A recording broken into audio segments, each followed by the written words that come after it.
জাতীয় রাজস্ব board NBR এর সদ্য সাবেক সদস্য মতিউর রহমান এবং তার দুই স্ত্রী এবং সন্তানদের নামে জমি এবং ঢাকায় থাকা ফ্ল্যাট জব্দ করার আদেশ দিয়েছে আদালত। এ নিয়েই আমাদের কথার আজকের আয়োজন। দর্শক সবাইকে স্বাগত জানাচ্ছি এটিএন নিউজের নিয়মিত আয়োজন আমাদের কথার আজকের পর্বে। আপনাদের সাথে আছি আমি সাদিয়া ন্যান্সি। আদালতের দেয়া এই আদেশকে কিভাবে দেখছেন সাধারণ মানুষ, শুনবো তাদের ভাবনা। তবে মূল আয়োজনে যাওয়ার আগে চলুন দেখে আসি এ বিষয়ে এটিএন নিউজের প্রচারিত একটি প্রতিবেদন। ঈদুল আজহার সময় এনবিআর এর সাবেক সদস্য মতিউর রহমানের দ্বিতীয় স্ত্রীর ছেলে মুশফিকুর রহমান ইফাত 15 লাখ টাকা ছাগল কিনতে গিয়ে সামাজিক যোগাযোগ মাধ্যমে ব্যাপক আলোচনায় আসেন। ছেলে বিলাসী জীবনের সূত্র ধরেই মতিউর রহমানের সম্পদের বিষয়টি আলোচিত হয়। একে একে বের হতে থাকে মতিউর রহমান ও তার পরিবারের সদস্যদের নামে থাকা সম্পদের তথ্য। এখন পর্যন্ত তার দুই স্ত্রী, সন্তান, ভাইবোন সহ স্বজনদের নামে 6 জেলায় জমি, ফ্ল্যাট, শিল্প প্রতিষ্ঠান, রিসোর্ট সহ নানা সম্পত্তির খোঁজ পাওয়া গেছে। এর বাইরে পুঁজিবাজারেও তার বিপুল বিনিয়োগ রয়েছে। ছাগলকাণ্ডে আলোচিত মতিউর রহমানের সম্পদ অনুসন্ধানে কাজ করছে দুদকের 3 সদস্যের টিম। মতিউর রহমান তার নিজস্ব নামে 114% সম্পত্তি বরিশালে তার নামই আছে, সেটি তার স্ত্রী লায়লা কানির নামে, তার পুত্র, তার কন্যা, এদের নামে মোট 1017 ডেসিমেল জায়গা। এছাড়াও রয়েছে বসুন্ধরা এলাকায় 2টি ফ্ল্যাট, একটি বহুতল বিশিষ্ট বাড়ি ও ধানমন্ডি এলাকায় একটি ফ্ল্যাট। এই সম্পদ মতিউর রহমান ও তার পরিবার হস্তান্তরের চেষ্টা করছিলেন বলে জানান তিনি। আমাদের কাছে সূত্রে যেহেতু খবর রয়েছে যে তিনি এগুলোকে হস্তান্তর করার চেষ্টা করছে এবং আমাদের অনুসন্ধান ও তদন্তে ব্যাঘাত ঘটনার সৃষ্টি করছে এবং বিজ্ঞ আদালত আমাদের শুনানি শেষে সেগুলোকে ক্রোক করার আদেশ জারি করেছে। মতিউর রহমান, তার দুই স্ত্রী এবং প্রথম পক্ষের স্ত্রীর সন্তানদের সম্পদের হিসাব চেয়ে মঙ্গলবার নোটিশ পাঠিয়েছে দুদক। Towhid Sourav, ATN news, Dhaka. এতক্ষণ দেখছিলেন আমাদের কথার আজকের বিষয় নিয়ে এটিএন নিউজের প্রচারিত প্রতিবেদনটি। চলুন এবার চলে যাই মূল আয়োজনে, দেখে আসি এ নিয়ে কি বলছেন সাধারণ মানুষ। মতিউর রহমানের বিরুদ্ধে আদালত যে অ্যাটেম্প নিয়েছে এটা 100% ওকে আমি মনে করি। এটা আরও আগে হওয়া দরকার ছিল। এরকম মতিউর রহমান বাংলাদেশে অনেক আছে, যেগুলি হয়তো আমরা সাধারণ মানুষ দেখি না। মাঝে মধ্যে 2-4টা আমাদের সামনে আসে কোনো কাণ্ডের উপলক্ষে, যেমন ছাগল কাণ্ডের জন্যই কিন্তু মতিউর রহমান আজকে বাংলাদেশে সবার সামনে চলে আসছে। তাই আমি মনে করি অ্যাটেম্পটা যেটা নিয়েছে বরং আরও ইনভেস্টিগেশনের মাধ্যমে আরও কঠোর কিছু নেওয়া উচিত। মতিউর রহমান এরকম বহু মতিউর রহমান আছে। এরপরে আরেকজন হত্যা হয়েছে আনার, ওই যে এমপি জিনেদার এমপি। কিন্তু দেখেন, হেও কোটি কোটি হাজার কোটি টাকার মালিক, কিন্তু আমাদের আইন প্রশাসন কিছুই করতে পারতেছে না। এমন ক্ষমতাধরেরা, এমন শক্তিশালী, আইনকে বিদ্যাঙ্গুল দেখাইতেছে। আদালত যে নির্দেশনা দিচ্ছে সব মতিউর রহমান, সব দুর্নীতিবাজরা এখন সজাগ হবে আর কি, যে আর এগুলা করা যাবে না।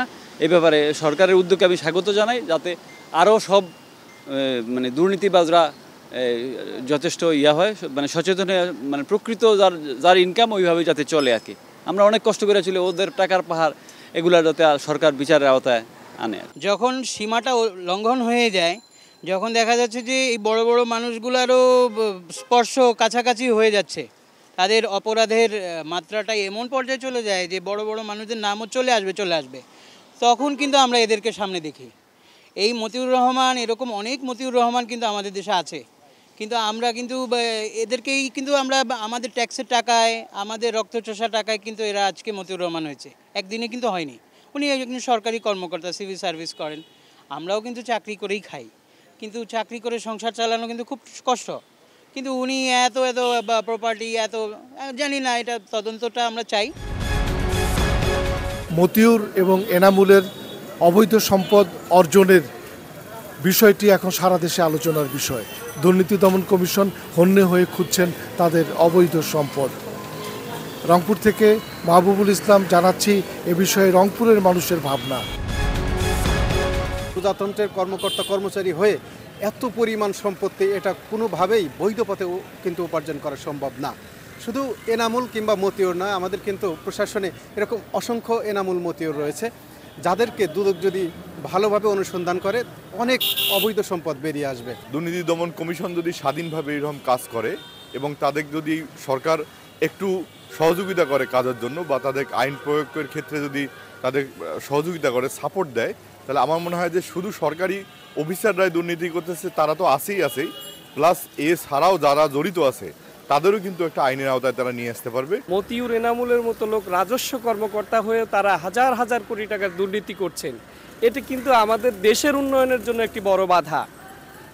কিন্তু এদিকে বাংলাদেশে যে দুর্নীতি দমন কমিশন রয়েছে, আমরা জানতে পেরেছি যে তারা তাদের বিরুদ্ধে অ্যাকশন নেওয়ার জন্য ব্যবস্থা নিচ্ছেন। আমরা তাদের এই ব্যবস্থাকে সাধুবাদ জানাই। দুদক বিভিন্ন পর্যায়ের দুর্নীতিবাজদেরকে খুঁজে বের করুক। মিডিয়ায় সামান্য কিছু আসে, সেই মিডিয়া যখন আসে তখন হলো দুদক সামনে চলে আসে। এর আগে দুদক কি করে? দুর্নীতিবাজদের দমনের জন্য সরকার যে উদ্যোগ নিয়েছে আমরা সাধুবাদ জানাই দুদককে।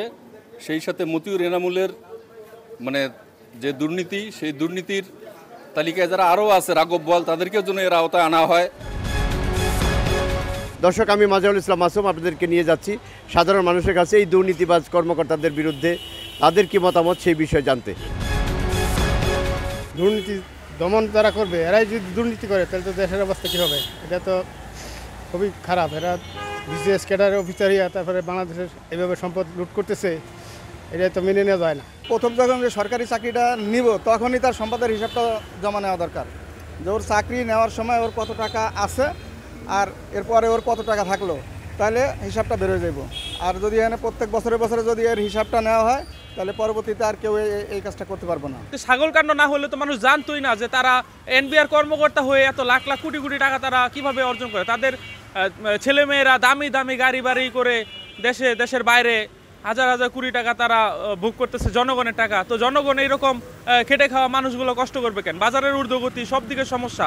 এদেরকে দৃষ্টান্তমূলক আরও শাস্তি যেন তাদেরকে দেওয়া হয় এবং বাংলাদেশে এরকম আরও অনেক দুর্নীতিগ্রস্ত ব্যক্তি আছে যাদেরকে যদি দুদক অনুসন্ধান করে, আশা করি তাদের ব্যাপারে অনেক কিছু পাওয়া সম্ভব। আসলে এই যে সামান্য একটা ছাগলের ঘটনা, এটা যদি এরকম না হয়তো আমরা কিন্তু বাংলাদেশে আমরা জানতে পারতাম না যে এত বড় একটা ঘটনা ঘটছে।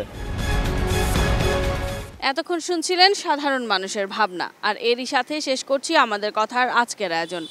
দেখা হবে অন্য কোনো দিন অন্য কোনো গুরুত্বপূর্ণ বিষয় নিয়ে। সাধারণ মানুষের মতামত তুলে ধরার চেষ্টা করব আপনাদের সামনে। সে পর্যন্ত এতক্ষণ যারা সঙ্গে ছিলেন তাদের সবাইকে ধন্যবাদ জানিয়ে আজকের মতো আপনাদের কাছ থেকে বিদায় চেয়ে নিচ্ছি। আমি সাদিয়া নান্সি। সবাই ভালো থাকুন, সুস্থ থাকুন, চোখ রাখুন এটিএন নিউজের পর্দায়।